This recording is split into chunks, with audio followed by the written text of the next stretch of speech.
একলব্য নিজে জঙ্গলে গিয়ে রাঙ্গামতিকে বাড়ি ফিরে নিয়ে আসে। আক্কু জানতো জঙ্গলে রাঙ্গার অনেক বিপদ। পথে পথে বিপদ জেনে একলব্য সত্যজিৎ স্যারকে সাথে করে নিয়ে যায়। তো হ্যাঁ বন্ধুরা, এই রাঙ্গামতির তীরন্দাজ ধারাবাহিকে আমরা সকলেই দেখতে পেয়েছি। নিলামের সামনে রাঙ্গামতিকে টিমে কিনে নেয়, সেই খবর একলব্য জানতে পারে। একলব্য জানে বৃন্দা বসু স্যামের সাথে আছে। রাঙ্গামতি যদি স্যামের টিমে হয়ে খেলে, বৃন্দা বসুর সাথে স্যাম রাঙ্গার ক্ষতি করার চেষ্টা করবে। সবকিছু জেনে একলব্য সংগ্রাম স্যারের কাছে ছুটে চলে যায়। তবে সংগ্রাম স্যার পুরো দায়িত্ব নেয়, রাঙ্গামতির কোনো ক্ষতি হবে না, সব দায়িত্ব একাডেমি নিবে। কিন্তু একলব্য রাঙ্গাকে সাবধান করে দেয়, রাঙ্গামতিকে সবকিছু বুঝিয়ে বলে। তারপরেও সংগ্রাম স্যারের জন্য রাঙ্গামতিকে রাজি হতে হয়।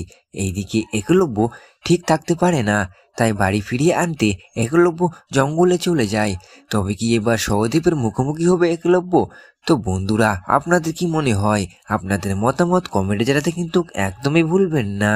এইদিকে সহদেবের হাত থেকে কি রাঙ্গাকে বাঁচিয়ে রাঙ্গাকে বাড়ি ফিরিয়ে আনতে পারবে একলব্য? তো বন্ধুরা, এই স্বপ্ন ধারাবাহিক দেখতে হলে জানতে হলে চোখ রাখুন শুধুমাত্র স্টার জলসার পর্দায়। সাথে এমনই আপকিং ভিডিও পেতে হলে আমাদের এই ইউটিউব চ্যানেলটিকে সাবস্ক্রাইব করতে কিন্তু একদমই ভুলবেন না।